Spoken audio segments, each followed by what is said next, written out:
Hello दोस्तों, मैं विक्रम स्वागत करता हूं आपका आपके अपने YouTube channel S study platform पर। मध्यकालीन भारत की श्रृंखला में मेरा अगला वीडियो सूरवंश या शेरशाह सूरी, ठीक है। इसमें हम प्रमुख रूप से शेरशाह सूरी को ही पढ़ेंगे, क्योंकि शेरशाह सूरी द्वारा इतने महत्वपूर्ण कार्य किए गए थे कि उनको एक महान शासक के रूप में जाना जाता है, ठीक है। इससे पहले, इस वीडियो से पहले मेरे 2 वीडियो मुगल वंश से संबंधित आ चुके हैं। अगर आपने उन वीडियो को मेरे को पहले नहीं देखा हो तो आप सबसे पहले उन वीडियो को देखिएगा, तब जा कर के ये अच्छी तरीके से समझ में आएगा, ठीक है। तो दोस्तों चलते हैं सूरवंश के बारे में। हम शेरशाह सूरी को पढ़ते हैं और मैं देखिए आपको कोशिश करूँगा कि याद कराने की कोशिश करूँगा, ठीक है। तो देखिए चलते हैं क्या है। सबसे पहले बात करते हैं इनके परिचय के बारे में। सबसे पहले परिचय के बारे में बात करते हैं तो देखिए शेरशाह सूरी का जन्म 1472 ईस्वी में या 1486 ईस्वी में। क्या है इसमें, देखिए प्रोफेसर परमात्मा शरण कहते हैं कि इनके अनुसार इनका जन्म कब हुआ था, 1472 ईस्वी में। लेकिन प्रोफेसर कानूनगो इतिहासकार कानूनगो के अनुसार इनका जन्म 1486 ईस्वी में हुआ था, ठीक है। उनके अनुसार इनका जन्म 1486 ईस्वी में। तो ये क्वेश्चन जो का है थोड़ा इधर उधर है, डाउटफुल है। अगर किसी के राइटर का नाम लेकर के पूछता है तो आपको करेक्ट आंसर इन दोनों में से एक देना होगा। अगर परमात्मा शरण के अनुसार पूछ रहा है तो 1472 ईस्वी, और कानूनगो के अनुसार पूछ रहा है तो आपको देना है 1486 ईस्वी में, ठीक है। तो देखिए इसके बाद बात करते हैं शेरशाह के बचपन का नाम। शेरशाह के बचपन का नाम फरीद खां था। शेरशाह के बचपन का नाम क्या था, फरीद खां। फरीद खां, इनके पिता का नाम हसन खां था, जो बिहार में सासाराम के एक जमींदार थे। देखिए इनके पिता के बारे में मैं आपको बता देता हूँ। इनके पिता ने 4 शादियाँ की थी, और ये जो शेरशाह जो थे वो अपने पिता की सबसे पहली पत्नी के पुत्र थे, ठीक है। तो देखिए क्या था, शेरशाह के जो पिता थे वो अपनी चौथी पत्नी से ज़्यादा प्यार करते थे। इस कारण क्या कहते हैं, इसके जो संबंध थे अपने पिता से खराब हो गए थे, और यह अपने पिता से नाराज़ होकर के क्या किया, इसने वहाँ से नाराज़ होकर के जौनपुर चला गया। लगभग 20 वर्ष की आयु में वह जौनपुर भाग गया। वहीं जा कर के इसने क्या किया था कि देखिए अरबी, फारसी और उसके साथ साथ कई भाषाओं का इसने वहाँ से ज्ञान प्राप्त किया था। क्या किया था, कई भाषाओं का ज्ञान प्राप्त किया था। 20 वर्ष की आयु में वहाँ पे शिक्षा की ग्रहण की थी। तो इसके मैं आपको बता दूं कि जो शेरशाह था वो एक पढ़ा लिखा शासक था, ठीक है। अब क्या हुआ था, जौनपुर में जब यह शिक्षा ग्रहण कर रहा था तो इनके पिता के यहाँ एक जमींदार ने कहा कि ये बहुत ज़्यादा महसूस किया कि ये बहुत ज़्यादा होनहार है। इसलिए इसने क्या किया था, उस सरदार या जमींदार ने क्या किया था, इसके संबंध इसके पिता से दोबारा अच्छे करवा दिए। और इसके पिता ने इसको क्या किया था, अपनी जागीर में सहयोग करने के लिए वापस बुला लिया। कब बुलाया था, 1497, और 1497 ईस्वी से 1518 ईस्वी तक इसने अपने पिता के साथ और उनकी जागीर में संभाली और उसमें उसकी सहायता की, ठीक है। इसके आगे चलते हैं। देखिए फिर क्या हुआ था कि इनके पिता का क्या कहते हैं, पिता का व्यवहार फिर से वही हो जाता है, क्योंकि वो अपने उसके सौतेले भाइयों से ज़्यादा प्यार करते थे, लेकिन शेरशाह से कम प्यार करते थे। इसलिए उसने क्या किया था, वह नाराज़ होकर के फिर से वहाँ से भाग गया। भागने के बाद वह दक्षिण बिहार में क्या किया, दक्षिण बिहार के सूबेदार बाहर खां लोहानी, वही बाहर खां लोहानी जिसको क्या किया था, इसने शेर खां की उपाधि धारण की थी, शेर खां की उपाधि दी थी। देखिए इसके संबंध में एक जानकारी मैं आपको दे दूं, क्यों इसने क्या किया था, 2 तरीके की बात है इसमें। इसने क्या किया था कि तलवार के एक ही बार से शेर को मार डाला था, और कुछ के अनुसार कहा जाता है कि इसने निहत्ते ही शेर को मार डाला था। इससे खुश होकर के बाहर का लोहानी ने क्या किया था कि इसको शेर खां की उपाधि से क्या कहते हैं, शेर खां की उपाधि दी थी, ठीक है। उसके बाद क्या होता है आगे, बाहर खां लोहानी जो होता है वो मोहम्मद शाह के नाम से अपने आप को क्या किया था, उसने मोहम्मद शाह के नाम से अपना नाम बदल दिया बाहर का लोहानी से, और अपने आप को क्या कहते हैं, अपने क्षेत्र का क्या कर दिया था, स्वतंत्र शासक घोषित कर दिया, ठीक है। जब स्वतंत्र शासक घोषित कर दिया था तो देखिएगा शेर का वहाँ से भागकर, ठीक है, देखिए क्या हुआ था इसमें। देखिए इसके सरदारों ने शेर खां के खिलाफ इसको क्या बाहर का लोहानी को भड़काया कि ये कभी भी आपके साथ गद्दारी कर सकता है, कभी भी आपके शासन को छीन सकता है, ठीक है। इसलिए इसके बाद ये वहाँ से भाग गया और मुग़ल सेना में शामिल हो गया। देखिए मुग़ल सेना में उस समय कब शामिल हुआ था, जिस समय बाबर भारत में एक सेना, संगठित सेना तैयार कर रहा था, और उस समय क्यों उसको भारत में कई युद्ध लड़ने थे, क्योंकि वो उस समय भारत में आ चुका था, ठीक है, समझ में आ गया। तो देखिए उसकी सेना में शामिल हो जाता है और वहाँ से प्रशिक्षण सीखता है कि मुग़ल कैसे अपने शासन को बचाने के लिए किस तरीके से युद्ध करते हैं, किस तरीके से क्या कहते हैं अपने राज्य को संभालने का प्रयास करते हैं, ठीक है। तो देखिए इसने क्या किया था, चंदेरी युद्ध के दौरान एक बात कही थी, उन्होंने वहाँ से शिक्षा ग्रहण की, सारी मुग़ल की जो आंतरिक संरचना, किस तरीके से सेना को क्या कहते हैं संगठित करते हैं, वो सारे गुण इसने वहीं से सीख लिए थे, ठीक है। सीखने के बाद इसने एक बात कही थी, इसने एक वाक्य कहा था कि यदि भाग्य ने मेरा साथ दी, भाग्य ने मेरी सहायता की और सौभाग्य मेरा मित्र रहा, तो मैं मुग़लों को हिंदुस्तान से निकाल दूंगा, हिंदुस्तान से निकाल दूंगा, इसने कहा था। इसके द्वारा कहा गया यह वाक्य है। तो देखिए क्या उसने, इसका अर्थ ये था, उसका मतलब कहने का ये था कि मुग़ल इतने भी ताकतवर नहीं हैं जितना कि वो दिखाई देते हैं।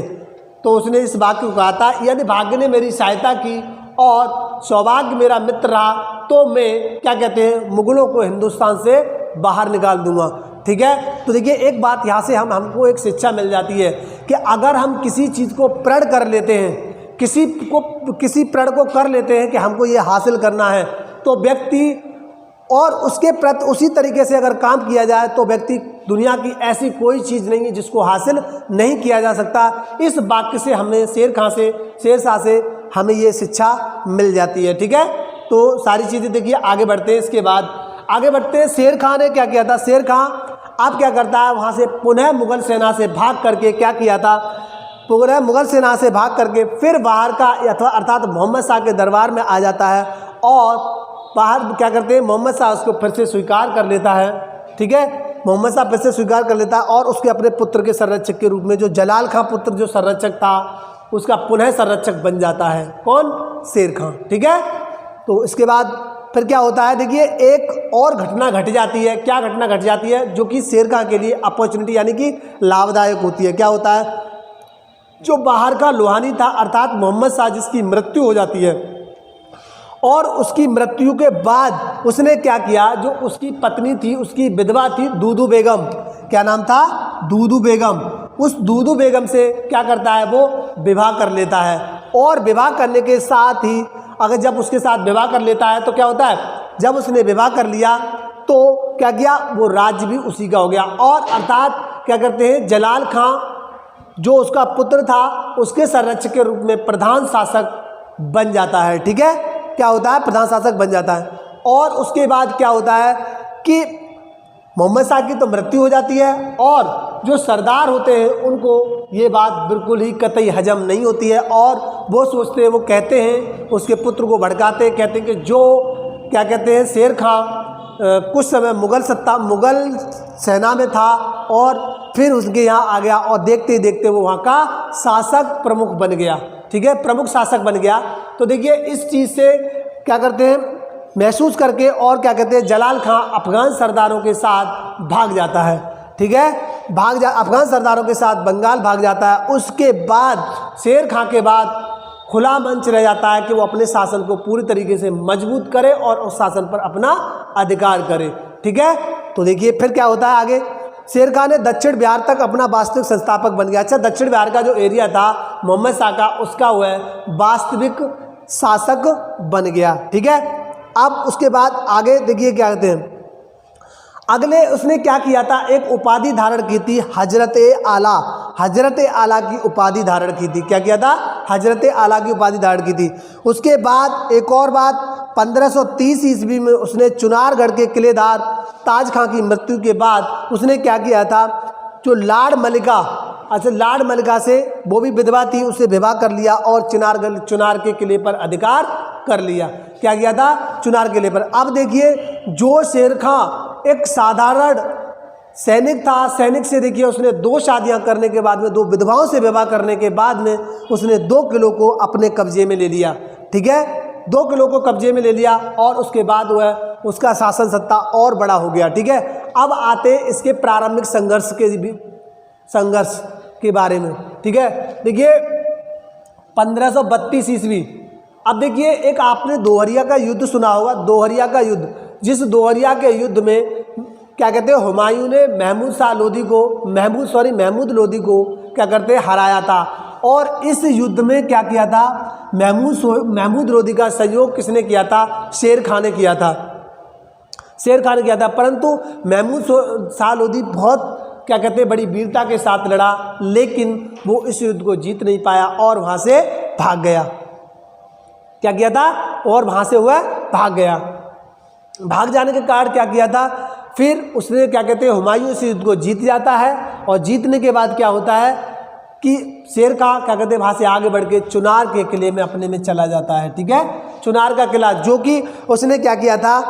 ताज खां की विधवा से विवाह करने के बाद प्राप्त किया था। ठीक है, अब आता है क्या कहता है 1532 में। अब देखिए जब हुमायूं के युद्ध के दौरान, दोहरिया का जो युद्ध हुआ था, उस युद्ध के दौरान क्या किया था? शेर खां ने महमूद लोदी की मदद की थी। इस कारण नाराज होकर के क्या किया था? हुमायूं ने क्या कहते हैं चुनार के किले पर घेरा डाल दिया। चुनार के किले पर घेरा डाल दिया और घेरा डालने के बाद शेर खां ने यहाँ चालाकी की और चालाकी करने के बाद उसने क्या किया था? संधि प्रस्ताव रख दिया। और संधि प्रस्ताव में क्या किया था? संधि प्रस्ताव में मैंने पिछले वीडियो में आपको बताया था, उसने बहुत सारा धन दिया था किसको? हुमायूं को। और हुमायूं को धन दिया और अपने पुत्र कुतुब खां को 5000 सैनिकों के साथ हुमायूं के दरबार में भेज दिया और उसकी क्या करते हैं उसकी सेवा में भेज दिया। तो देखिए हुमायूं की जो सबसे बड़ी गलती मैं बताता हूँ, बहुत बड़ी गलतियों में ये भी गलती थी, अगर वो चुनार के किले को उस टाइम जीत लेता तो शेर शाह का भविष्य यहीं पर समाप्त हो जाता। ठीक है, तो आगे उसे हिंदुस्तान छोड़ना नहीं पड़ता या अपना शासन नहीं गंवाना पड़ता। ठीक है, उसके बाद आगे बढ़ते देखिए क्या करते, इसने क्या किया? कुतुब खां को उसमें दरबार में भेज दिया 5000 सैनिक के बाद। अब इसने क्या किया था? उसके बाद इसने युद्ध लड़ा। अब क्या किया? यहाँ से हुमायूं लौट जाता है और लौटने के बाद बहादुर शाह के साथ गुजरात के युद्ध में बिजी हो जाता है। अब जब गुजरात के युद्ध में बिजी हो जाता है तो उसके बाद क्या होता है कि सूरजगढ़ का युद्ध, यानी इसने क्या किया था? अपना शासन, अपना प्रशासन बढ़ाने के लिए एक युद्ध किया था शेर खां ने। सूरजगढ़ का युद्ध किया जिसमें उसने बंगाल को जीता था। बंगाल को जीतने के बाद उसने बिहार, बंगाल, चुनार, अवध के क्षेत्र तक क्या किया था? उसने अपना अधिकार जमा लिया। ठीक है, उसके बाद क्या होता है? प्रारंभिक युद्ध हो गया। अब उसके बाद क्या देखता है? जो हुमायूं बहादुर शाह को हराने के बाद और वहाँ का शासन अपने भाइयों को देने के बाद क्या किया है? आगे वो देखता है कि हुमायूं क्या नाम है शेर शाह बहुत ज़्यादा ताकतवर हो रहा है और उसके विरुद्ध क्या करता है? 1539 ईस्वी में क्या करते हैं? इसका युद्ध होता है चौसा का युद्ध। ठीक है, देखिए चौसा का युद्ध होता है। ठीक है, किसका? इसके साथ और युद्ध हुए वो मैं आपको पिछले वीडियो बता चुका हूँ, तो आप मेरी वीडियो पिछली वाली देख सकते हैं, उससे आपको सारा समझ में आ जाएगा। तो चौसा के युद्ध में क्या किया था? शेर शाह ने हुमायूं को पराजित किया, हुमायूं को पराजित कर दिया और उसने इस युद्ध के बाद एक उपाधि धारण की थी, शेर शाह की उपाधि धारण। तो देखिए आपसे पूछा जाए कि शेर खां को जो उपाधि दी गई थी, उपाधि शेर खां को फरीद खां से शेर खां की उपाधि किसने दी? बाहर का लोहानी ने। और वो शेर शाह कब बनता है? तो चौसा के युद्ध के बाद। ठीक है, चौसा के युद्ध के बाद बनता है। उसके बाद क्या होता है कि हुमायूं वहाँ से भाग जाता है और जो करमनाशा नदी उसमें घोड़े शायद कूद जाता है, क्योंकि हमला इससे एकदम से किया गया था, और वह क्या करता है? कूद जाता है और निजाम नामक भिस्ती द्वारा उसकी जान बचा ली जाती है और वह भाग जाता है। क्या करते हैं? वो वहाँ से भाग जाता है। निजाम नामक भिस्ती द्वारा उसकी जान बचाई जाती है और निजाम उसे छोड़ देता है और आगे वो दिल्ली की तरफ बढ़ जाता है। फिर क्या होता है? अगला युद्ध होता है कन्नौज का युद्ध।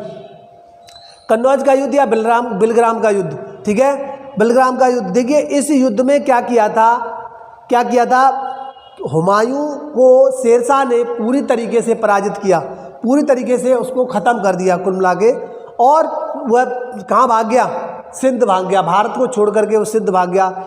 और उसके बाद क्या हुआ था, सूर्यवंश की स्थापना हो जाती है, जो कि सूर्यवंश 1540 से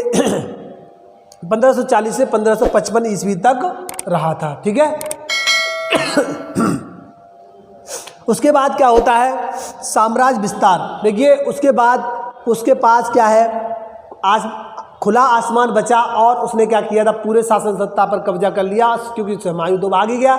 अब उसके बाद क्या किया, उसको क्या किया था, जिससे खतरा था उसके विरुद्ध उसने क्या कर दिया, युद्ध करना शुरू कर दिया। एक जाति थी पेशावर के क्षेत्र में, गग्खर जाति जो कि करती मुगलों को सपोर्ट करती थी। उसने क्या किया था, उस जाति के विरुद्ध क्या किया, गग्खर प्रदेश पर उसने क्या किया था, आक्रमण किया और उस जाति के उस विद्रोह को दबाने का प्रयास किया। कुछ हद तक ये सफल रहा, परंतु इसको पूरी तरीके से वह इसे दबा नहीं पाया था। क्या नहीं कर पाया था, समाप्त नहीं कर पाया था। उसके बाद क्या हुआ, अगला युद्ध जो होता है मालवा का युद्ध। मालवा के युद्ध के दौरान मुल्लू क्या करते हैं, मुल्लू खां, कादिर खां के नाम से जिसको जाना जाता है, उसने क्या किया था, आत्मसमर्पण कर दिया।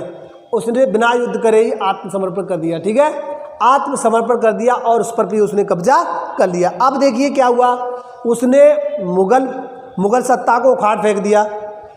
उसके बाद क्या हुआ, जो मुगलों को सपोर्ट कर रही थी खग्गर जाति, उसको भी दबाने का प्रयास किया और दबाया कुछ हद तक। उसके बाद मालवा के क्षेत्र में उसने क्या किया, मुल्लू खां, कादिर खां ने तो उसकी उसकी अधीनता ही स्वीकार कर ली और उस पर भी उसका कब्जा हो गया। अब उसके बाद जो सबसे ज़्यादा खतरा था उसको वो किससे था, भारत में राजपूतों से। उसने राजपूतों के विरुद्ध अभियान किया। तो एक रायसीन अभियान किया था 1543 ईस्वी में। क्या किया था, और देखिए मुल्लू खां के खिलाफ, कादिर खां के खिलाफ 1542 ईस्वी में अभियान किया था। और क्या करते हैं, रायसीन पर उसने अभियान किया था 1543 ईस्वी में। और इसमें क्या किया था, उसने राजा पूरनमल के विरुद्ध घेरा डाल दिया। और क्या किया उसने, देखिए इस युद्ध की एक महत्वपूर्ण घटना है, उसके बारे में मैं आपको थोड़ा समझा दूं। क्योंकि क्या किया था, जो शेरशाह था उसने क्या किया था, पूरनमल के किले पर क्या कर लिया, घेरा डाल दिया, चारों तरफ से घेर दिया। लेकिन वो उस युद्ध को जीत नहीं पा रहा था और राजा पूरनमल को संधि का प्रस्ताव भेजा गया। उसने कहा था राजा ने उसने कहा था कि हमको आप किला सौंप दें और हम धन संपत्ति लेकर चले जाएंगे, लेकिन आपको हम नहीं मारेंगे। ठीक है, मारेंगे नहीं। तो देखिए क्या किया था, लेकिन राजा पूरनमल को विश्वास नहीं था। उनको ऐसा लग रहा था कि अगर हम उनको सत्ता सौंपते हैं तो ये हमारी हत्या कर देंगे। लेकिन किसी तरीके से राजा पूरनमल मान जाते हैं और संधि प्रस्ताव को मान करके जब वो किले से बाहर आते हैं और देखिए शिविर में क्या करते हैं, अपने उसमें शिविर में ठहर जाते हैं कहीं पे जाकर के अलग हटके। तो क्या होता है, क्योंकि इसके दौरान उसने क्या किया था, जो शेरशाह था उसने उनको कसम दी थी, मैं कुरान पर हाथ करके कसम खाता हूँ कि मैं आपके साथ विश्वासघात नहीं करूँगा। लेकिन इस कसम का जो गवाह था कुतुब खां, उसका जो पुत्र था, कौन था गवाह, जो कुतुब खां जो उसका पुत्र था, जिस समय वो क्या कर रहा था, कसम ले रहा था, उसी टाइम वो कुतुब खां उसका गवाह था। तो क्या हुआ था कि उसने क्या किया, फिर भी उसने क्या किया, उनके साथ गद्दारी की और उन पर रात में आक्रमण कर दिया। और जब रात में आक्रमण कर दिया तो क्या हुआ था, उनकी हत्या कर दी गई। लेकिन जब उनको मालूम पड़ा तो उसने अपने परिवार के सारे लोगों को मार डाला, स्त्रियों को जौहर करने के लिए प्रेरित किया और उसने क्या किया, बड़ी वीरता के साथ लड़े, लेकिन वो इस युद्ध को जीत नहीं सके। ठीक है, तो देखिएगा इसको इस गिलानी से दुखी होकर के जो कुतुब खां था, शेरशाह का पुत्र, उसने आत्महत्या कर ली। उसको इतनी गिलानी, इतनी शर्मिंदगी महसूस हुई कि उसको सहन नहीं कर सका और उसने अपनी आत्महत्या कर ली। ठीक है, उसके बाद बात करते हैं, उसने अगला युद्ध क्या किया था, मारवाड़ का युद्ध।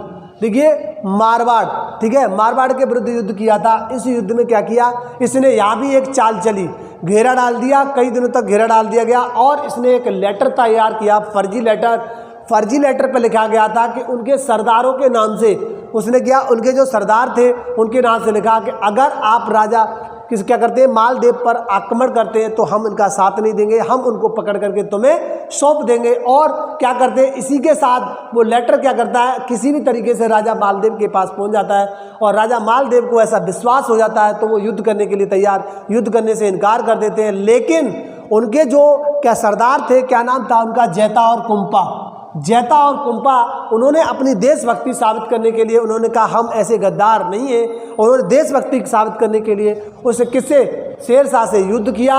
लेकिन शेरशाह से इतनी वीरता से युद्ध किया, लेकिन उस युद्ध में जैता और कुंपा दोनों मारे गए। और इसी युद्ध के बाद शेरशाह राजपूतों से इतना प्रभावित हुआ, उनकी वीरता को देख करके उसने एक वाक्य कहा था कि मैंने मुट्ठी भर बाजरे के लिए पूरे हिंदुस्तान के साम्राज्य को प्राय खो चुका था। अर्थात कहने का मतलब ये था कि वो इतनी वीरता से लड़े कि अगर युद्ध कुछ टाइम तक और चलता तो मैं भारत के या हिंदुस्तान के इतने बड़े साम्राज्य को गंवा देता। ठीक है, अर्थात वो हार के कगार पर समझ रहा था अपने आप को, लेकिन फाइनली उसकी जीत हुई। ठीक है, उसके बाद अगला उसका युद्ध था कलिंजर का युद्ध। देखिए, कलिंजर का जो युद्ध था उसके जीवन का अंतिम युद्ध था। क्या किया था उसने, 1545 ईस्वी में उसने राजा कीरत सिंह के विरुद्ध क्या किया था, राजा कीरत सिंह के विरुद्ध युद्ध किया और कलिंजर पर आक्रमण कर दिया। उसने किले को चारों ओर से घेर लिया और उसने क्या किया, राजा को बाहर आने को, लेकिन वो बाहर नहीं निकल रहे, तो उसने क्या किया, उस किले पर क्या कहते हैं, गोले दागना शुरू कर दिए। कहा गोले की दीवार तोड़ दी जाए और किले में अंदर प्रवेश किया जाए। तो क्या किया, उसी गोलों को क्या किया, गोला टकरा करके वापस जब गोला आया तो बारूद के ढेर पर गिरा और उसी जगह पर क्या था, शेरशाह खड़ा हुआ था। और जिस समय वो खड़ा हुआ था, क्या नाम है, अग्नि अस्त्र होता है एक, उक्का नामक अस्त्र, जो तोप जिसको कह सकते हैं, तो उस समय वो चला रहा था और वो गोला उसी के पास आकर के गिरता है और जिससे वो घायल हो जाता है और उसकी मृत्यु 22 मई 1545 ईस्वी को उसकी मृत्यु हो जाती है। क्या, ठीक है, मृत्यु के बाद किले मतलब मृत्यु हो जाती है, लेकिन उससे पहले उस किले की दीवार को तोड़ दिया जाता है और राजा कीरत सिंह को हरा दिया जाता है। यह सूचना उसको दी जाती है कि हम युद्ध में जीत गए। उसके बाद 22 मई 1545 ईस्वी को उसकी मृत्यु हो जाती है, किसकी, शेरशाह सूरी की। अब उसके बाद बात करते हैं शेरशाह के उत्तराधिकारी, शेरशाह के उत्तराधिकारी की बात करते हैं। उत्तराधिकारी इसके दो पुत्र थे। एक पुत्र तो मैंने आपको बताया कुतुब खां, जिसने सुसाइड कर लिया था। उसके बाद इसके दो पुत्र थे, बड़ा बेटा था आदिल खां और छोटा बेटा था जलाल खां। तो देखिए, उसने जो शेर खां था उसने अपने पुत्र किसको, आदिल खां को क्या किया था, अपना उत्तराधिकारी घोषित किया था। लेकिन जो सरदार थे दरबारी, वो किसको चाहते थे, जलाल खां को सबसे ज़्यादा चाहते थे। और क्या किया उसने, जलाल खां ने आदिल शाह से युद्ध लड़ा और युद्ध लड़ने के बाद, युद्ध में जीतने के बाद उसने क्या किया कि जलाल खां जीत जाता है और इस्लाम शाह के नाम से क्या करता है, वो क्या करता है, अपने आप को शासक घोषित कर देता है। क्या हुआ, तो मैंने बताया आपको, आदिल शाह को हराकर वो शासक बनता है। कौन, इस्लाम शाह, जिसे जलाल खां के नाम से जाना जाता है। इसके समय में कई विद्रोह हुए थे, कई विद्रोह, बहुत सारे विद्रोह हुए थे, लेकिन इसने विद्रोह को इतनी कठोरता से दबाया था, बहुत ज़्यादा कठोरता से। देखिए, ऐसा कहा जाता है कि इस्लाम शाह ने इस तरीके से विद्रोह को दबाया था कि जो प्रांतीय जमींदार थे या जो सरदार थे, जो प्रांतीय जमींदार थे, सरदार थे, वो क्या करते थे, इस्लाम शाह तो क्या, उसके जूते तक को भी सलाम करते थे। किसको, उसके जूते तक को सलाम। देखिए, आप भी जानते हैं शासन की एक नीति होती है, जितना शासन कठोरता से किया जाएगा वो शासन ज़्यादा नहीं टिकता। ठीक है, तो उसने क्या किया था, सलाम करते थे। और 1543 ईस्वी में प्रांतीय सरदार, मैंने बताया प्रांतीय सरदार उसके जूते को भी सलाम करते थे। 1553 ईस्वी में इसको एक बीमारी हो जाती है, उस बीमारी के कारण इसकी मृत्यु हो जाती है। इस्लाम शाह की मृत्यु के बाद उसका पुत्र, 12 वर्षीय पुत्र को शासक बना दिया जाता है। लेकिन उसके 3 दिन बाद किसका, जो कहते हैं, जो क्या नाम था उसका, इस्लाम शाह का 12 वर्षीय पुत्र को शासक बनाया जाता है और उसके मामा ने ही क्या किया था, उसकी हत्या कर दी। जो 12 वर्षीय पुत्र था उसके मामा ने उसकी 3 दिन बाद हत्या कर दी, जिसका नाम मुबारिज अर्थात मोहम्मद आदिल शाह था। आदिल शाह के द्वारा उसकी हत्या कर दी गई और गद्दी को अपने अधीन मतलब हत्या लिया उसने। ठीक है, उसके बाद सूर साम्राज्य 5 भागों में बट गया और सब 5 भागों में बट गया। उसके बाद 2 प्रमुख हैं जिनके क्षेत्र बड़े बड़े थे। सिकंदर शाह का जो था पंजाब पर, आगरा पर, दिल्ली पर उसका आधिपत्य था। उसके बाद मोहम्मद शाह जो मैं इसकी बात कर रहा हूँ, जो आदिल शाह था, मोहम्मद आदिल शाह, जिसका था चुनार से बिहार तक इसका शासन सत्ता थी। ठीक है, उसके बाद क्या होता है, देखिए मैं आपको बताता हूँ कि ये शासक जो सूर शासन था वो इतना कमज़ोर हो गया कि क्या कहते हैं, सरहिंद के युद्ध में 1555 ईस्वी में क्या किया था, हुमायूं ने सिकंदर शाह को पराजित कर दिया और पराजित करने के बाद पुनः सूरवंश को समाप्त कर दिया और उसका शासन पुनः अपना शासन को, अपनी गद्दी को प्राप्त किया था। देखिए हुमायूं ने इस्लाम शाह के समय में भी आक्रमण किए थे, लेकिन इस्लाम शाह ने क्या किया था, उसको कामयाब नहीं होने दिया, हरा करके वापस भेज दिया। ठीक है, तो देखिए सूरवंश के बारे में ये जानकारी देखिए एक बार से फिर रिकॉल कर लेते हैं हम हल्का सा। ठीक है, देखिए क्या हुआ था, परिचय के संबंध में सूरवंश की स्थापना शेरशाह सूरी ने की थी 1540 ईस्वी में। देखिए शेरशाह सूरी का जन्म 1472 ईस्वी या 1486 ईस्वी में परमात्मा शरण कानूनगो के अनुसार। ठीक है, इसके बचपन का नाम फरीदगाह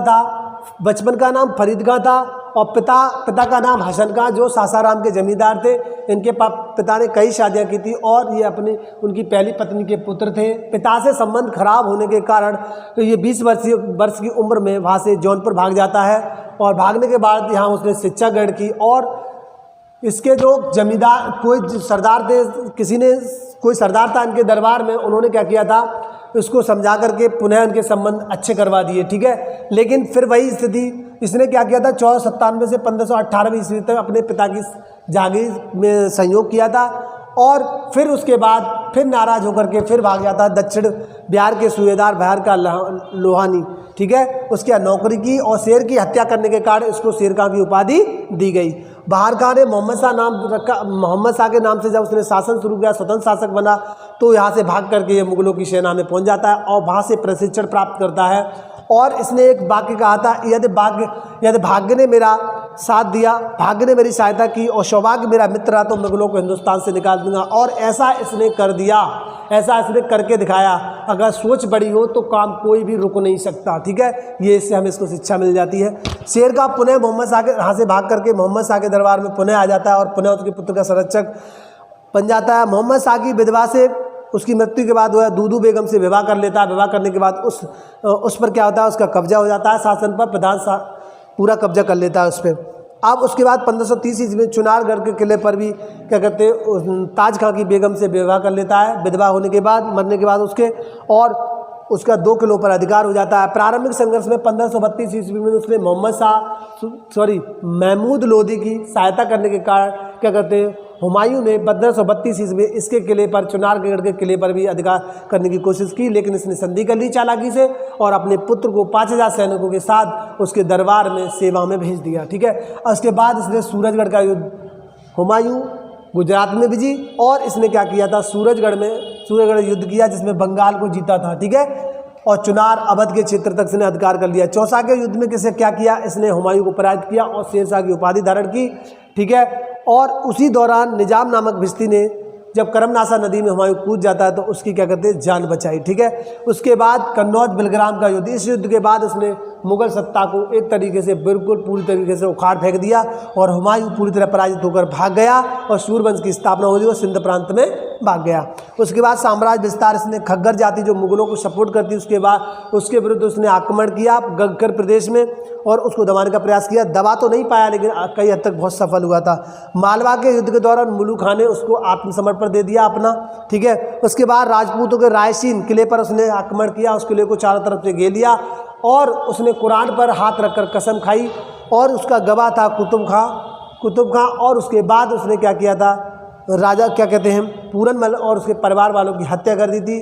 ठीक है, इस गिलानी से उसने कुतुब खां ने आत्महत्या कर ली। ठीक है, उसके बाद आता है मारवाड़ का युद्ध। मारवाड़ के युद्ध में उसने क्या किया, एक फर्जी लेटर लेकर के उसके सरदारों के खिलाफ उसने राजा मालदेव को भड़का दिया और युद्ध न करने का उन्होंने फैसला लिया। लेकिन उनके जो 2 सरदार थे, जयता और कुंपा, ने बहुत बड़ी वीरता से युद्ध लड़ा और इस युद्ध में वो जीत तो नहीं सके, लेकिन उसने एक वाक्य कहा था, उसके दांत खट्टे कर दिए और जैता कुंपा दोनों युद्ध में मारे गए। और उसने उसी दौरान एक वाक्य कहा था कि मुट्ठी भर बाजरे के लिए मैं पूरे हिंदुस्तान के साम्राज्य को गवा देता अगर युद्ध बहुत थोड़ी देर तक और चलता। कलिंजर युद्ध के दौरान क्या किया था, राजा कीरत सिंह के खिलाफ था और इसी युद्ध के दौरान एक गोला इसको लग जाता है, ठीक है, और गोला लग जाता है, गोला बारूद के ढेर पर गिरता है और बारूद से वो घायल हो जाता है। उस समय जब इसकी मृत्यु हुई तो ये उक्का नामक अग्नि अस्त्र चला रहा था, ठीक है। उसके बाद इसकी मृत्यु हो जाती है और इस पर इसका कब्जा भी कर लेता है। शेरशाह के उत्तराधिकारी होते हैं जलाल खां छोटा बेटा, आदिल खां बड़ा बेटा। आदिल खां को हराकर जलाल खां शासक बनता है, इस्लाम शाह के नाम से शासक बनता है। आदिल खां को हराकर शासक बना, कई जगह विद्रोह हुए, इसने विद्रोह को इतनी ताकत से दबाया कि इस्लाम शाह तो क्या, इसके जूते को भी इसके सरदार सलाम करते थे, प्रांतीय सरदार जो हुआ करते थे, ठीक है। अब 1553 ईस्वी में इसकी बीमारी का मृत्यु हो जाती है। इस्लाम शाह की मृत्यु के बाद इसका पुत्र जो 12 वर्ष का पुत्र था वो क्या करता है, वो शासक बनता है। उसके बाद मुबारक शाह यानी उसके बाद मोहम्मद शाह या मुबारिज के द्वारा उसकी हत्या कर दी जाती है। हत्या करने के बाद सूर साम्राज्य 5 भागों में बढ़ जाता है और 2 शासन थे, सिकंदर शाह पंजाब आगरा दिल्ली पर शासन और मोहम्मद आदिल शाह चुनार से बिहार तक। उसके बाद फाइनली 1555 ईस्वी में सूर शासन इतना कमज़ोर हो जाता है कि पुनः हुमायूं उस पर आक्रमण करता है और क्या करते हैं बच्चों, उस युद्ध के बाद सरिंद के युद्ध में इसको पराजित करके अपना शासन पुनः प्राप्त कर लेता है, ठीक है। तो दोस्तों मैं समझता हूँ आपको मेरा पढ़ाया हुआ समझ में आया होगा। समझ में आए तो लाइक और शेयर करिएगा। देखिए कमेंट जरूर किया करें, इस पर आप लोग कमेंट नहीं करते हैं, लाइक करते हैं लेकिन कमेंट नहीं करते, कमेंट भी किया करें, ठीक है। तो देखिए अगर एक बार में वीडियो ना आए समझ में तो दोबारा देखें। धन्यवाद दोस्तों, मिलते हैं अगले वीडियो में।